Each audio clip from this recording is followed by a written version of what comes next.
अपक्ष खासदार नवनीत राणा यांच्या भाजप प्रवेशामुळे अमरावती लोकसभेची निवडणूक इंटरेस्टिंग झाली आहे। महाविकास आघाडीकडून काँग्रेसचे आमदार बळवंत वानखडे हे नवनीत राणा यांच्या विरोधात प्रमुख दावेदार असणार आहेत। वंचित बहुजन आघाडीने सुद्धा या ठिकाणी उमेदवार दिला असून बच्चू कडू यांचा प्रहार जनशक्ती पक्ष लोकसभेच्या रिंगणात स्वतःचा उमेदवार उतरवण्याच्या तयारीत आहे। त्यामुळे अमरावती लोकसभेसाठी होणारी लढत ही चौरंगी होण्याची शक्यता आहे। आता या लढतीत कोण बाजी मारणार? नवनीत राणा पुन्हा एकदा खासदार होणार की महाविकास आघाडी या ठिकाणी बाजी मारणार? अमरावती लोकसभेचं यंदाचं गणित कसं असणार आहे याचीच माहिती आपण या व्हिडिओच्या माध्यमातून जाणून घेणार आहोत। पण त्याआधी तुम्ही आमच्या YouTube चॅनलवर नवीन असाल तर आत्ताच चॅनल सबस्क्राइब करा व हा व्हिडिओ अगदी शेवटपर्यंत बघायला विसरू नका। अमरावती लोकसभा मतदारसंघ सध्या महाराष्ट्रभरात एक हॉट टॉपिक म्हणून चर्चेत आहे आणि त्याचं कारण आहे नवनीत राणा। अपक्ष म्हणून निवडून आलेल्या आणि आता भारतीय जनता पक्षात सहभागी झालेल्या नवनीत राणा 2019च्या लोकसभा निवडणुकीत भाजपच्या नेतृत्वातील महायुतीच्या उमेदवाराला हरवून खासदार झाल्या होत्या। मात्र गेल्या 5 वर्षात राजकीय परिस्थिती अशी काही बदलली आहे की नवनीत राणा यांना भारतीय जनता पक्षाने स्वतःच्या पक्षात सामील करून घेतले आहे आणि ते सुद्धा स्थानिक भाजप नेत्यांच्या इच्छेविरोधात। भाजपमधील अंतर्गत नाराजीचा नवनीत राणा यांना फटका बसणार का? अमरावती जिल्ह्यातील भारतीय जनता पक्षाच्या अंतर्गत संघर्षाचा फायदा महाविकास आघाडीला होणार का हे आपण पुढे बघणार आहोतच। पण त्यापूर्वी गेल्या काही निवडणूक निकालांचे आकडे व जिल्ह्यातील सध्याची राजकीय परिस्थिती बघणे अत्यंत गरजेचे आहे। 2014 लोकसभा निवडणुकीत नवनीत राणा प्रथमच लोकसभेच्या आखाड्यात उतरल्या होत्या। काँग्रेस व राष्ट्रवादी काँग्रेस पक्षाने नवनीत राणा यांना पाठिंबा सुद्धा दिला होता। मात्र मोदी लाटेत राणा यांचा पराभव झाला। शिवसेनेचे विजयी उमेदवार आनंदराव अडसूळ यांना 4,67,212 मतं पडली होती, तर नवनीत राणा यांना 3,29,280 मतं मिळाली होती। अडसूळ यांचा मतदारसंघात कुठलाही प्रभाव नव्हता, तरी ते निवडून आले ते फक्त नरेंद्र मोदी यांच्या नावावर, अशी चर्चा त्यावेळी मतदारसंघात सुरू झाली होती। 2019 मध्ये मात्र नवनीत राणा यांनी बाजी मारली व मोदी लाटेत सुद्धा त्यांनी आनंदराव अडसूळ यांचा पराभव केला। राणा यांना 5,10,947 मतं पडली, तर आनंदराव अडसूळ यांना 4,73,996 मतं मिळाली होती।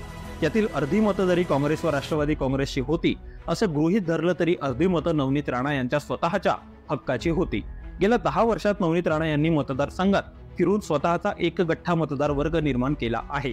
त्यातल्या त्यात नवनीत राणा यांनी हिंदुत्ववादी भूमिका स्वीकारल्यानं जिल्ह्यात त्यांची बाजू भक्कम दिसून येत आहे। हिंदुत्ववादी भूमिका आणि भाजपचं तिकीट असं कॉम्बिनेशन नवनीत राणा यांना फायदेशीर ठरण्याची शक्यता आहे।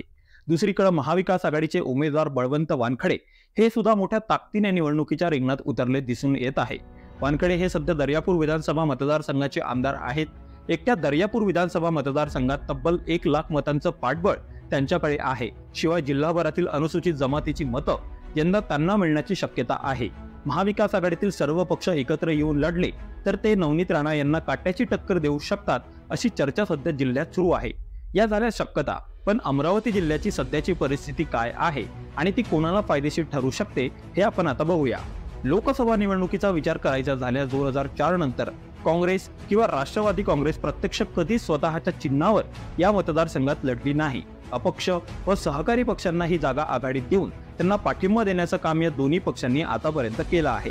अमरावती लोकसभेची जागा अनुसूचित जातीसाठी आरक्षित आहे हे त्यामागचं कारण असावं, पण असं असलं तरी काँग्रेस व शरद पवार गटाची किती ताकद अमरावती जिल्ह्यात आहे हे सांगणं थोडं कठीण आहे।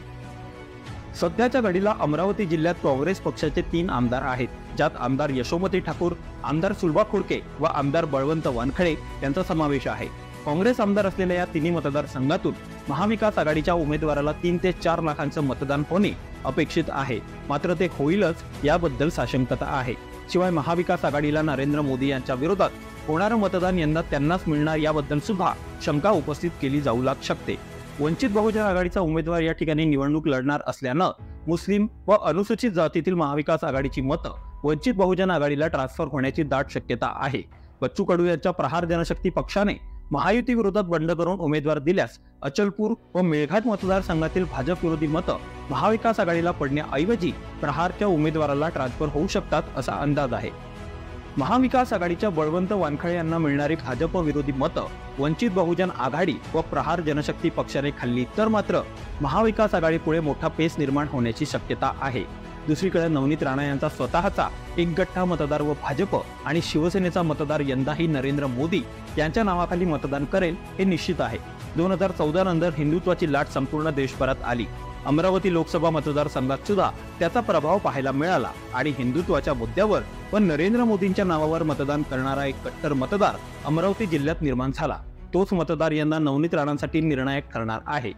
यंदा अमरावती लोकसभा मतदारसंघात होणाऱ्या मतविभागणीचा विचार करायचा झाल्यास राणा प्लस भाजप आणि शिवसेना, महाविकास आघाडी घटक पक्ष, वंचित बहुजन आघाडी आणि प्रहार जनशक्ती पक्ष अशा 4 उमेदवारांमध्ये मतविभागणी होणार आहे. त्यातल्या त्यात नवनीत राणा व महायुतीचा मतदार फिक्स असल्यानं भाजप व मोदी विरोधी मतं 3 पक्षांमध्ये विभागली जाणार आहेत, ज्याचा थेट फायदा भाजपच्या नवनीत राणा यांना होण्याची चिन्ह आहेत. नवनीत राणा यांना नुकतीच भाजपने उमेदवारी जाहीर केली असून महाविकास आघाडी व वंचित बहुजन आघाडीच्या उमेदवारांची घोषणा आधीच झाली आहे.